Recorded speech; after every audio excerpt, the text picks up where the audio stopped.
Video like जरूर कर लीजिए और ऐसे वीडियो लगातार फ्री में पाने के लिए चैनल को तुरंत सब्सक्राइब कर लीजिए और बेल आइकन को जरूर टैप कर लीजिए ताकि आगे भी सारे वीडियो आपको मिलते रहे। यूट्यूब में फॉलो करते हैं तो प्लीज ये वाला फ्री टेलीग्राम चैनल जरूर ज्वाइन कर लीजिएगा। सारे नोटिफिकेशन सारे अपडेट यहीं पे आते हैं, ध्यान रखिए। नमस्कार दोस्तों, एग्ज़ाम प्रिपरेशन में मैं प्रियंका एक बार फिर से आप सभी का स्वागत करती हूं। और आज की क्लास में हम लोग पिछला ही टॉपिक कंटिन्यू कर रहे हैं, सविनय अवज्ञा आंदोलन, जो कि पिछली क्लास में मैंने स्टार्ट किया था और इससे जुड़े जो नेता थे वो देख रहे थे। ये क्लास डेली दोपहर 1 बजे आती, जिसमें मेरे साथ आप GS section subject wise cover कर सकते हैं। इंडियन ज्योग्राफी की क्लास कंटिन्यू करी थी मैंने, वो कंप्लीट हो गई है। अभी हम लोग मॉडर्न इंडियन हिस्ट्री की क्लास देख रहे हैं, जिसमें काफ़ी टॉपिक हो गए हैं और अभी हम लोग सविनय अवज्ञा आंदोलन पर पहुंच चुके हैं। इस क्लास की आपको पीडीएफ प्राप्त करनी है या अदर कोई कोर्स ज्वाइन करना है तो आपको गूगल प्ले स्टोर से स्टडी फॉर सिविल सर्विसेज का ऐप डाउनलोड करना होगा और उससे आप जो भी कोर्स परचेज करेंगे ज्ञान से कूपन कोड अप्लाई करके तुरंत 20% का डिस्काउंट भी पा जाएंगे।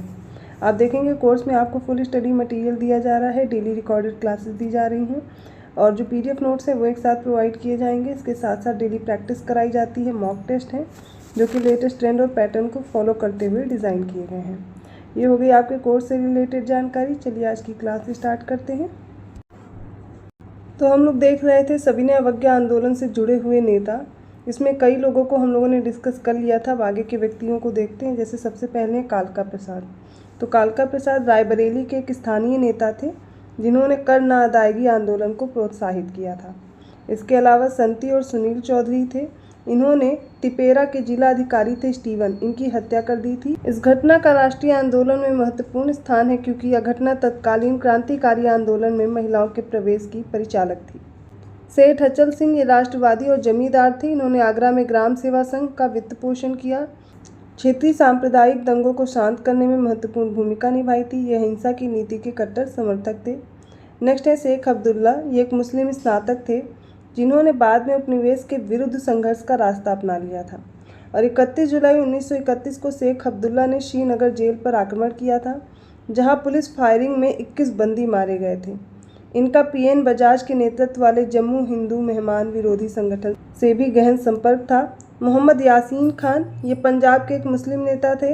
इन्होंने महाराजा जयसिंह सवाई द्वारा लगान में वृद्धि, बेगार और जंगलों में शिकार पर प्रतिबंध लगाने के आदेश के विरुद्ध मियाओं, जो कि इस्लाम से प्रभावित अर्ध जनजाति कृषक समुदाय था, इसके विद्रोह को संगठित किया था। केएम अशरफ ये सविनय अवज्ञा आंदोलन से जुड़ने वाले भारत के प्रथम मार्क्सवादी इतिहासकार थे। इस आंदोलन से पंडित मदन मोहन मालवीय भी जुड़े हुए थे।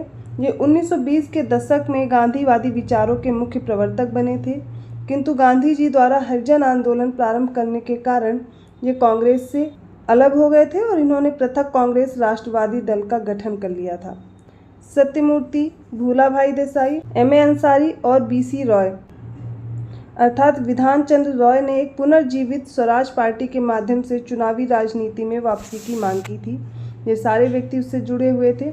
संपूर्णानंद भारत के लिए एक विस्तृत समाजवादी कार्यक्रम की रूपरेखा प्रस्तुत कर रहे थे और इसी के साथ 1934 में कांग्रेस समाजवादी दल प्रारंभ किया था। नरेंद्र देव ने संपूर्णानंद के कांग्रेस समाजवादी दल को सहयोग और समर्थन प्रदान किया था।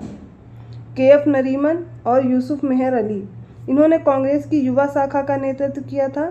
कालांतर में इसका जो उदय है भारत के प्रमुख समाजवादी नेताओं के रूप में हुआ। स्वामी गोविंदानंद ये कराची और सिंध में सविनय अवज्ञा आंदोलन का नेतृत्व कर रहे थे। एनवी गॉडगिल इन्होंने समाजवादी विचारों को प्रसारित करते हुए 1929 में मंदिर प्रवेश आंदोलन को समर्थन प्रदान किया। बाद में इन्होंने गैर ब्राह्मण सत्य शोधक समाज पूना के केशवराव जेधे के नेतृत्व में मैत्रीपूर्ण समझौता कर लिया था। भीमराव अम्बेडकर ये महार जाति के दलित नेता थे जिन्होंने अस्पृश्यता के विरुद्ध जोरदार आवाज उठाई और समाज से कुरीति को समाप्त करने की मांग भी की। भीमराव अम्बेडकर ने ही 1930 में गोलमेज सम्मेलन में भाग लिया। कांग्रेस अम्बेडकर के नेतृत्व में चल रहे राजनीतिक आंदोलन को अपने पक्ष में करने में असफल रही थी और अंततः उसे अम्बेडकर से समझौता करना पड़ा। गोपाबंधु चौधरी इन्होंने उड़ीसा में आंदोलन को लोकप्रिय बनाया। पुरी, बालासोर और कटक में नमक सत्याग्रहियों का नेतृत्व भी किया था। तरुणाराम फुक्कन और एनसी बारदोलाई ये दोनों प्रसिद्ध कांग्रेसी नेता थे जिन्होंने असम में आंदोलन के पक्ष में कार्य किया, किंतु उन्होंने आधिकारिक तौर पर वन सत्याग्रह प्रारंभ करने से इनकार कर दिया। जदुनंदन शर्मा ये बिहार के गया जिले में किसान सभा आंदोलन का प्रारंभ करने वाले नेताओं में प्रमुख नेता थे। और दुग्गीराला बालाराम कृष्णैया, इन्होंने 1931 में आंध्र के तटीय क्षेत्रों में विशेषकर जो कृष्णा जिले में लगान विरोधी आंदोलन था उसको प्रारंभ किया था। इन्होंने तेलुगु भाषा में गांधी गीता नामक पुस्तक लिखी, जिसने इस क्षेत्र में लोगों में राष्ट्रवादी भावनाएं जागृत करने की महत्वपूर्ण भूमिका निभाई। NV राम नायडू और NC रंगा, इन्होंने वर्ष 1931 में वेंकटगिरी राज्य जो कि नेल्लोर में था, इसमें वन सत्याग्रह चलाया था। अगले व्यक्ति हैं AK गोपालन। ये एक स्कूल शिक्षक थे जिनकी गणना केरल के गुरुवायूर में लोकप्रिय कार्यकर्ताओं में की जाती थी। कालांतर में ये केरल के सबसे प्रमुख और लोकप्रिय साम्यवादी कृषक नेता बन गए थे। मन्नू गोंड और चित्तू कोइकू, इन्होंने मध्य प्रांत में बैतूल नामक स्थान में वन सत्याग्रह प्रारंभ किया था।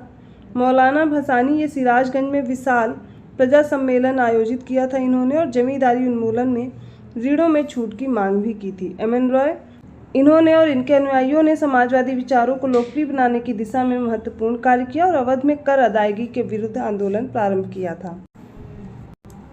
सविनय अवज्ञा आंदोलन के साथ ही हमें गोलमेज सम्मेलन पढ़ना है। कुल 3 गोलमेज सम्मेलन हुए थे, जिन्हें क्रोनोलॉजी में लगाने के लिए भी आता है। तो सबसे पहले देख लीजिए, प्रथम गोलमेज सम्मेलन नवंबर 1930 में शुरू हुआ और जनवरी 1931 तक रहा। द्वितीय गोलमेज सम्मेलन का समय 7 सितंबर से 1 दिसंबर 1931 रहा। तीसरा गोलमेज सम्मेलन 17 नवंबर 1932 से 24 दिसंबर 1932 तक रहा। प्रथम गोलमेज सम्मेलन की बात की जाए तो पहला गोलमेज सम्मेलन नवंबर 1930 और जनवरी 1931 के बीच लंदन में आयोजित किया गया था। यह आधिकारिक तौर पर किंग जॉर्ज पंचम द्वारा 12 नवंबर 1930 को शुरू किया गया और इसकी अध्यक्षता की थी रैमजे मैकडॉनल्ड ने। 27 मई 1930 को साइमन कमीशन की रिपोर्ट प्रकाशित हुई थी। पिछली क्लास में हमने पढ़ा था, राजनीतिक संगठनों ने कमीशन की सिफारिशों को अस्वीकार कर दिया था और उस समय कांग्रेस के प्रमुख नेता जेल में थे।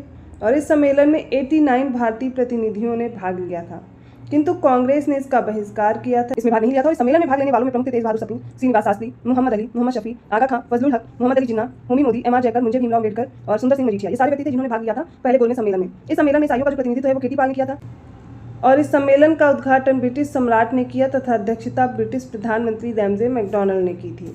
गोलमेज सम्मेलन में डॉक्टर भीमराव अम्बेडकर ने दलित वर्ग के लिए अलग निर्वाचक मंडल की मांग भी रखी थी। इसी के साथ दूसरा गोलमेज जो सम्मेलन होता है वो देखिए, इंडियन लिबरल पार्टी के सदस्य जैसे कि तेज बहादुर सप्रू, CY चिंतामणि, श्रीनिवास शास्त्री, इन्होंने गांधी से वायसराय से बात करने की बात की और गांधी और इरविन के बीच एक समझौते पर पहुंचे, जिसे गांधी इरविन समझौता या फिर दिल्ली संधि कहा जाने लगा। दूसरा जो गोलमेज सम्मेलन है लंदन में 7 सितंबर 1931 से शुरू हुआ, 1 दिसंबर 1931 तक आयोजित किया गया था। महात्मा गांधी ने कांग्रेस के एकमात्र प्रतिनिधि के रूप में इसमें हिस्सा लिया था। मौलाना अबुल कलाम आज़ाद और जवाहरलाल नेहरू ने इसमें भाग नहीं लिया था, ये याद रखिएगा। इनके अलावा सरोजनी नायडू और मदन मोहन मालवीय ने भी इसमें भाग लिया था और एनी बेसेंट ने भी इस सम्मेलन में भाग लिया था। गांधी जी SS राजपुताना नामक जलपोत से लंदन पहुंचे थे और वे लंदन के किंग्सले हॉल में ठहरे थे। गतिरोधों के कारण सम्मेलन 1 दिसंबर को समाप्त घोषित कर दिया गया। गांधी जी को लंदन से खाली हाथ वापस आना पड़ा। स्वदेश पहुंचने पर गांधी जी ने कहा, यह सच है कि मैं खाली हाथ लौटा हूं, किंतु मुझे संतोष है कि मैंने अपने ध्वज को जो मुझे सौंपा गया था उसे नीचे नहीं होने दिया और उसके सम्मान के साथ समझौता नहीं किया। द्वितीय गोलमेज सम्मेलन ये सांप्रदायिक समस्या पर विवाद के कारण पूरी तरह सफल रहा। दलित नेता भीमराव अम्बेडकर ने दलितों के लिए पृथक निर्वाचक मंडल की मांग की, जिसे गांधी जी ने अस्वीकार कर दिया और डॉक्टर भीमराव अम्बेडकर तीनों गोलमेज सम्मेलन में भाग लेने वाले प्रतिनिधियों में से थे। इसके बाद तीसरा गोलमेज सम्मेलन हुआ 17 नवंबर 1932 और 24 दिसंबर 1932 के बीच ये आयोजित किया गया था। इस सम्मेलन में भारतीय राष्ट्रीय कांग्रेस और गांधी जी ने भाग नहीं लिया था। इसे अधिकांश अन्य भारतीय नेताओं ने नज़रअंदाज कर दिया था। कांग्रेस ने प्रथम और तृतीय गोलमेज सम्मेलन में भाग नहीं लिया। पूना पैक्ट में प्रावधानित था कि स्थानीय निकायों के चुनाव या लोक सेवाओं में नियुक्ति के लिए दलित वर्गों के सदस्यों के लिए कोई निर्बंधन आरोपित नहीं किए जाएंगे तथा इनमें दलित वर्गों के उचित प्रतिनिधित्व के लिए लोक सेवाओं में जैसे कि नियुक्ति के लिए अपेक्षित जो अर्हताएं हैं इनके अधीन रहते हुए हर संभव प्रयास किए जाएंगे। तो ये हो गए सारे गोलमेज सम्मेलन। इसके बाद अभी हमें सांप्रदायिक पंचायत पढ़ना है। ठीक है, कम्युनल अवार्ड के बारे में पढ़ेंगे। अभी ये टॉपिक कंप्लीट नहीं हुआ है, इसे आगे कंटिन्यू रखेंगे। आई होप आपको ये क्लास समझ में आई होगी। अगर आपको कोई भी डाउट लग रहा है तो आप कमेंट करके पूछ सकते हैं, किसी भी पॉइंट में अगर आपको कन्फ्यूज़न है। वीडियो अच्छा लगा तो प्लीज़ लाइक करना मत भूलिएगा, चैनल को सब्सक्राइब कीजिए और लोगों को शेयर करते रहिए। ऐसे ही और टॉपिक के साथ मैं मिलती हूँ अगली क्लास में। अगर आपको इसकी PDF चाहिए, आप RO, UP PCS या अदर स्टेट PCS किसी भी एग्ज़ाम की प्रिपरेशन कर रहे हैं तो आप जो डिस्क्रिप्शन बॉक्स में नंबर दिए गए उन पर कॉल या मैसेज करके जानकारी ले सकते हैं। इसके साथ गूगल प्ले स्टोर से आप अपने कोर्स को परचेज कर सकते हैं और ज्ञान से कूपन कोड अप्लाई करके आपको तुरंत 20% का डिस्काउंट मिल जाएगा। सारी क्लासेस, डेमो क्लासेस, सारी चीज़ें आप देखेंगे ऐप में। जिस भी कोर्स को आप परचेज करेंगे सब पहले ही दिया गया है। सारी इन्फॉर्मेशन देखने के बाद आप अपने कोर्स को आसानी से ज्वाइन कर सकते हैं। धन्यवाद।